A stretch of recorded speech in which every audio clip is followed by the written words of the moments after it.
Hi there, so good afternoon, and this is Mogul sign also again. So as you can see, so spoken English এর আরো একটি ধারাবাহিক ক্লাসে আপনাদেরকে স্বাগতম জানাচ্ছি। সো আপনারা জানেন যে স্পোকেন ইংলিশ শিখতে গেলে আমাদের অনেক কিছু শিখতে হয়। সো আজকের এই লেসন থেকে আমরা শিখতে পারবো মাত্র 6টি টেন্স। এক্স্যাক্টলি আপনারা জানেন যে 12টি টেন্স লাগে ইংরেজি শিখতে গেলে, বাট স্পোকেন ইংলিশের জন্য আমরা মাত্র 6টি টেন্স আমরা শিখবো। যদি 6টি টেন্স আপনি শিখতে পারেন তাহলে 80% আপনি ইংরেজিতে কথা বলতে পারবেন। 80% আপনার ইংরেজি কভার হয়ে যাবে শুধুমাত্র এই 6টি টেন্স জানলে। বেশি না, কয়টি? 6টি। সো আজকের এই লেসনে আমরা এই 6টি টেন্সই আমরা শিখবো এবং সেটার পজিটিভ এবং নেগেটিভ বাক্য তৈরি করা শিখবো। খুবই ইন্টারেস্টিং ওয়েতে আমরা শিখবো, নট ট্রেডিশনাল ওয়েতে স্ট্রাকচার ওয়াইজ আমরা ওইভাবে শিখবো না, আমরা প্র্যাকটিক্যালি ব্যবহারের মধ্য দিয়ে আমরা শিখবো। So let's get started. আপনারা দেখলেই বুঝতে পারবেন। সো যথারীতি আপনারা দেখতে পাচ্ছেন do or die English course 0 থেকে শুরু, ক্লাস 7। সো আরেকটি বিষয়, সো ইউটিউব থেকে যারা দেখবেন এই ডু অর ডাই কোর্সটি প্রবাসী ইংলিশ হিসেবে চলছে, ক্লাস 7। ঠিক আছে, এনিওয়েজ আমরা একটু আগে বাড়াই, দেখি আমাদের কি দেওয়া আছে। এক্স্যাক্টলি আপনারা দেখতে পাচ্ছেন টেন্স, দ্যাট মিন্স কাল। মাত্র 6টি টেন্স জানলে 80% ইংলিশ কভার হয়ে যাবে। এক্স্যাক্টলি আপনাকে মাত্র 6টি টেন্স জানতে হবে। চলুন সেই 6টি টেন্স কি আমরা একবার একটু জেনে নিই।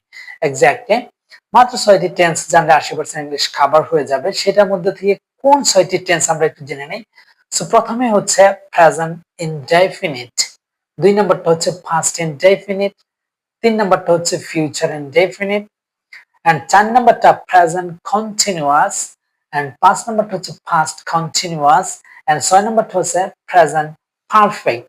এই যে 6টি টেন্স, এটি জানলেই আপনি ইংরেজিতে কথা বলতে পারবেন 80%। ঠিক আছে, অনর্গল ইংরেজিতে কথা বলতে পারবেন। সো চলুন একটু একটু করে আমরা ব্যবহার শিখি। প্রথমে আমরা শিখবো প্রেজেন্ট ইনডিফিনিট টেন্স এবং ফার্স্ট ইনডিফিনিট টেন্স। এই দুইটা একসাথে কভার করার চেষ্টা করব। আশা করি এর মধ্য দিয়ে আপনাদের দৈনন্দিন জীবনে যে ইংরেজি বলতে হলে যে বাক্যগুলো প্রয়োজন হয় একদম কভার হয়ে যাবে। সো প্রেজেন্ট ইনডিফিনিট টেন্সটা আমরা আগে প্রথমে দেখি। আমরা সংজ্ঞা, স্ট্রাকচার আমরা এটা আগেই শিখছি না, আমরা দেখি প্র্যাকটিক্যালি আমাদের শেখানো যায় কিনা। আমরা সেন্স দিয়ে টেন্স শিখবো, নট আমরা স্ট্রাকচার দিয়ে। ঠিক আছে, আমরা জাস্ট টেকনিকের মাধ্যমে এই টেন্সটাকে মনে রাখবো। ধরা যাক প্রেজেন্ট ইনডিফিনিট টেন্সের ক্ষেত্রে ধরা যাক একটি গো, একটি ভার্ব আমরা নিয়েছি। সো আপনারা যারা পূর্বের ক্লাস করেছেন, আমরা ভার্ব নিয়ে একটি ক্লাস করেছিলাম আগে। আমি কিন্তু একদম ধারাবাহিক ভাবে নিচ্ছি যে কখন কোন জিনিসটা প্রয়োজন হয়। সো আমরা ভার্ব শিখেছিলাম, ধরুন গো মানে যাওয়া। তাহলে গো মানে যাওয়া যদি হয়, তাহলে আমি যদি বলি আমি যাই, এটার ইংরেজি কি হবে? আপনারা বলতেই পারেন আই, আমি ইংরেজি আই, আর যাওয়া ইংরেজি গো। তার মানে আমি যাই, আই গো।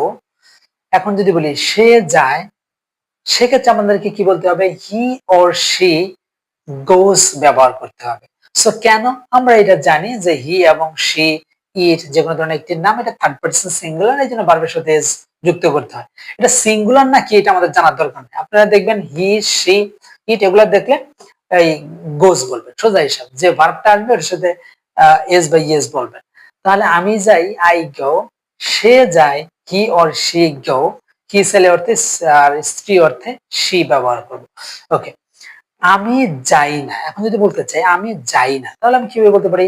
আমি যাই না, এর জন্য আমাদেরকে নেগেটিভ করার জন্য আমাদের লাগবে ডোন্ট। আমি যাই না, আই ডোন্ট। যাওয়া ইংরেজি কি? গো। তাহলে গো, আই ডোন্ট গো, আমি যাই না। এবার যদি বলি সে যায় না, সে বলতে ছেলেটি হোক মেয়েটি হোক, জাস্ট আমরা হি অর্থ হচ্ছে ছেলে আর শি অর্থ মেয়েকে বোঝাচ্ছি, তাই না? তাহলে সে যায় না, that means he or she. এবার একটু আমাদের ডাস ব্যবহার করতে হবে। কেন? আমরা শিখলাম যে যদি হি এবং শির সাথে গোস হয় তাহলে নেগেটিভ করার ক্ষেত্রে ডাস হবে। ঠিক আছে, আর নট করার জন্য ডাজেন্ট অথবা ডাজ নট। আমরা বলার ক্ষেত্রে স্মার্টনেস বাড়ানোর জন্য আমরা ডাজেন্ট বলতে, ঠিক আছে। আর যখন ডাজ বলে ফেলছি এস বা ইয়েস, তখন আর এখানে এস হবে না। ঠিক আছে, এটা নিয়ে আমরা একদম পুঙ্খানুপুঙ্খ ক্লাস হবে, আপাতত এটা বুঝেন। তাহলে সে যায় না, he or she doesn't go, সে যায় না। সো আমরা একটু বলে নেই, গো যাওয়া, আমি যাই, আই গো, সে যায়, হি অর শি গোস, আমি যাই না, আই ডোন্ট গো, সে যায় না, হি অর শি ডাজন্ট গো। এবার এখানে কিছু ভার্ব দেখতে পাচ্ছেন, আমি 3টে ভার্ব নিয়েছি। লার্ন মানে শেখা, ডু মানে করা, হেল্প মানে সাহায্য করা। এবার আমি যদি বলি আমি শিখি, তাহলে আই লার্ন। এখন যদি বলি সে শিখে, তাহলে হি অর শি লার্নস। এখন যদি বলি সে শিখে না, বা আমি যদি বলি আমি শিখি না, তার মানে আই ডোন্ট লার্ন, আমি শিখি না। আই ডোন্ট লার্ন, আমি শিখি না। এখন যদি বলি সে শিখে না, তাহলে সে শিখে না ইংরেজি কি? He or she doesn't learn, সে শিখে না। এবার যদি আমরা ডু দেয়া করি, যে ধরা যাক না আমি যাই, এনে বলছে আমি করি, তাহলে আমি করি আই ডু, আমি করি। সে করে, তখন ডাস হয়ে যাবে, কারণ এখানে যদি এস হয় তাহলে এখানে ডাস হবে। তাহলে হি অর শি ডাস, সে করে। তাহলে আমি করি না, আই ডোন্ট, এটা তো আমার সূত্রের, আই ডোন্ট করি না ডু, আই ডোন্ট ডু, আমি করি না। সে করে না, তাহলে he or she doesn't do, সে করে না। এবার যদি হেল্প দিয়ে করি, তাহলে আমি সাহায্য করি, তাহলে আই হেল্প। সে বা মেয়েটি সাহায্য করে, তাহলে হি অর শি হেল্পস। তারপরে যদি বলি আমি সাহায্য করি না, তাহলে আই ডোন্ট হেল্প। তারপরে যদি বলি সে সাহায্য করে না, তাহলে he or she doesn't help. So এই যে এইভাবে এই ধরনের অসংখ্য বাক্য দিয়ে আপনি কিন্তু নেগেটিভ পজিটিভ বাক্য তৈরি করতে পারবেন। ঠিক আছে, এবার আপনারা বলতে চাচ্ছেন যে ভাই একটু স্ট্রাকচারটা লিখে দিলে ভালো হয়। আমি এই জন্য লিখে দিয়েছি, দেখুন দুইটি স্ট্রাকচার, একটি হচ্ছে পজিটিভ স্ট্রাকচার, তার মানে প্রথমে একটি সাবজেক্ট ব্যবহার করব, যেমন আই একটি সাবজেক্ট, তারপরে আমরা ভার্বের প্রেজেন্ট ফর্ম ব্যবহার করব, দেখুন গো প্রেজেন্ট ফর্ম ব্যবহার করেছি। তারপরে যদি অবজেক্ট প্রয়োজন হতো আমরা নিতাম, আমাদের তো অবজেক্ট দিয়ে আমরা শিখছি না, সো আমরা ভার্ব প্রেজেন্ট ফর্ম। তার মানে কি? আমি যাই, আমি করি, আমি পড়ি, আমি খেলি, দৈনন্দিন জীবনে প্রতিদিন আমরা যা কিছু করি, এটাই হচ্ছে প্রেজেন্ট ইনডেফিনিট টেন্স। ঠিক আছে, আমি খেলি, আমি পড়ি, আমি স্কুলে যাই, আমি অফিসে যাই, আমি ঘুম থেকে উঠি, আমি ব্রাশ করি, ইত্যাদি সকল কিছু হচ্ছে প্রেজেন্ট ইনডেফিনিট টেন্স। এবার 2 নম্বরটা শিখি চলুন। 2 নম্বরটা হচ্ছে first indefinite tense. So first indefinite tense ধরুন কিভাবে বলবো, একটি ভার্ব নিয়েছে গো, এর পাস্ট ফর্ম হচ্ছে ওয়েন্ট, তার মানে গিয়েছিলাম বা ছিল অর্থে। তার মানে শেষে কি থাকবে? ছিলাম বা ছিল। ওয়েন্ট মানে কি? গিয়েছিলাম বা ছিল। যেমন আমি যদি বলি আমি গিয়েছিলাম, তাহলে আমি বলবো কি? আমি গিয়েছিলাম, তাহলে আই ওয়েন্ট মানে গিয়েছিলাম, আই ওয়েন্ট, আমি গিয়েছিলাম। তার মানে এটা কখনকার কাজটা বোঝাচ্ছে? গিয়েছিলাম, অতীত হয়ে গিয়েছে না? এক্স্যাক্টলি, অতীতকালে যে কাজটা করেছিলাম, তাই না?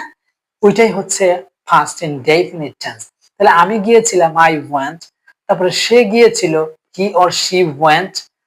সো ফার্স্ট ইনডেফিনিট টেন্সের ক্ষেত্রে কোনো ঝামেলা নাই, হি অর শি এরপরে কোনো ধরনের ঝামেলা নেই, জাস্ট ওয়েন্ট। এটাতে যেমন গোস হয়েছে, ফার্স্ট ইনডেফিনিট টেন্সের ক্ষেত্রে এই ঝামেলা নেই। সো সে গিয়েছিল, হি অর শি ওয়েন্ট। তারপরে আমি যাইনি, এবার যদি বলি আমি যাইনি, অতীতের আমি যাইনি, তাহলে কি হবে? আই, এনে বলছিলাম ডু, এবার বলতে হবে ডিডেন্ট, আমি যাইনি যেহেতু অতীতে, তাহলে আমি যাইনি, আই ডিডেন্ট গো, আমি যাইনি। আর যদি বলি সে যায়নি, তাহলে he or she didn't go, সে যায়নি। এক্স্যাক্টলি, মনে থাকবে? সো এবার আমরা নিচে কিছু ভার্ব নিয়েছি, দেখুন লার্নড, এখানে নিয়েছিলাম লার্ন, বাট এখানে নিয়েছি লার্ন, মানে পাস্ট ফর্ম করেছি, তার মানে অতীতকালে। তারপরে ডিড মানে করেছিলাম, হেল্পড মানে সাহায্য করেছিলাম, তার মানে অতীতকালে কোনো কাজ করেছিলাম, করছিলাম না, করতেছিলামও না, এরকম না, করেছিলাম, জাস্ট অতীতকালে কাজটা করেছিলাম। আমি আপনার সাথে দেখা করেছিলাম, আমি গতকালকে স্কুলে গিয়েছিলাম, আমি গতকালকে স্কুলে যাইনি, আমি তার সাথে এই বিষয়টা নিয়ে কথা বলেছিলাম, ইত্যাদি। এই যে অতীতকালে কোনো কাজ করে ফেলেছিলাম, সেটা বোঝাতে আমরা ফার্স্ট ইনডিফিনিট টেন্স বলি। ঠিক আছে, তাহলে এই ভার্ব দিয়ে আমরা একটু শিখে দেখি। আমি শিখেছিলাম, তাহলে আই লার্নড, আমি শিখেছিলাম। যদি বলি সে শিখেছিল, তাহলে হি অর শি লার্নড, সে শিখেছিল। আর আমরা আমি আমি শিখিনি, আমি শিখিনি, তাহলে I didn't learn, I didn't learn, আমি শিখিনি। সে শিখেনি, তাহলে he or she didn't learn, সে শিখেনি। এবার যদি বলি আমি করেছিলাম, তাহলে আই ডিড, আমি করেছিলাম। সে করেছিল, তাহলে হি অর শি ডিড, সে করেছিল। আর আমি করিনি, আমি করিনি কোনো কাজ, আমি এই কাজটি করিনি, তাহলে I didn't, I didn't do. Did আমরা ব্যবহার করবো যে নেগেটিভ করার ক্ষেত্রে, আমি করিনি, আই ডিডন্ট কি ডু হয়ে যাবে, আমি করিনি। ঠিক আছে, এখানে যেরকম ডু ছিল ওইরকম ডিড হয়ে যাবে। আর যখন ডিড বলবো পরে আমাদেরকে এই প্রেজেন্ট ফর্মটা বলতে হবে। ডিড এর প্রেজেন্ট ফর্ম হচ্ছে ডু। তাহলে আই ডিডন্ট ডু, আমি করিনি। তারপরে সে করেনি, he or she didn't do, সে করেনি। এবার যদি হেল্প দিয়ে করি, যেমন আমি সাহায্য করেছিলাম, আই হেল্পড, আমি সাহায্য করেছিলাম। আমি যদি বলি এখন আমি তোমাকে সাহায্য করেছিলাম, তাহলে আই হেল্পড ইউ, আমি তোমাকে সাহায্য করেছিলাম। আমি গরিবদের সাহায্য করেছিলাম, আই হেল্পড দ্য পুর, আমি গরিবদের সাহায্য করেছিলাম। তারপরে সে সাহায্য করেছিল, তাহলে হি অর শি হেল্পড, সে সাহায্য করেছিল। তারপর হচ্ছে আমি সাহায্য করিনি, তাহলে আমি বলতে পারি আই ডিডন্ট হেল্প, তখন হেল্প হয়ে যাবে, আমি সাহায্য করিনি। এবার যদি বলি ওই ছেলেটি বা মেয়েটি সাহায্য করেনি, তাহলে he or she didn't help, সে সাহায্য করেনি। এবার একটু স্ট্রাকচারটা লিখে দিই পাস্ট ইনডেফিনিট টেন্সের। পজিটিভ স্ট্রাকচার হচ্ছে সাবজেক্ট, নরমালি ভার্বের পাস্ট ফর্ম ব্যবহার করব, যেমন গো প্রেজেন্ট ছিল, আমরা ওয়েন্ট পাস্ট ফর্ম করে দিয়েছি। তারপরে অবজেক্ট প্রয়োজন হলে আমরা নিব, অবজেক্ট দিয়ে কয়েকটা বাক্য বলেছিলাম। আর নেগেটিভ স্ট্রাকচার কি, সাবজেক্ট আমরা ব্যবহার করব, তারপরে ডিডন্ট বা ডিড নট ব্যবহার করব, ঠিক আছে। তারপরে কি ভার্বের প্রেজেন্ট ফর্ম আমরা ব্যবহার করব, যে এখানে যে ভার্বগুলো নিয়েছি, যেমন ওয়েন্ট, তারপরে ওয়েন্ট, তারপরে এই যে ডিড আমরা করেছিলাম, যখন আমরা ডিড নট ব্যবহার করব পরে আর পাস্ট ফর্ম ব্যবহার করতে পারবো না। সো এই যে দুইটি স্ট্রাকচার, সেইভাবে কিন্তু আপনি অনায়াসে এই মানে টেন্স গুলো আপনি শিখতে পারেন, সেন্স দিয়ে টেন্স আপনি শিখতে পারেন। সো এই ছিল আজকের এই লেসনটি। আমরা আজকে দুইটি টেন্স আমরা শিখলাম খুবই টেকনিক্যাল ওয়েতে, প্র্যাকটিক্যালি।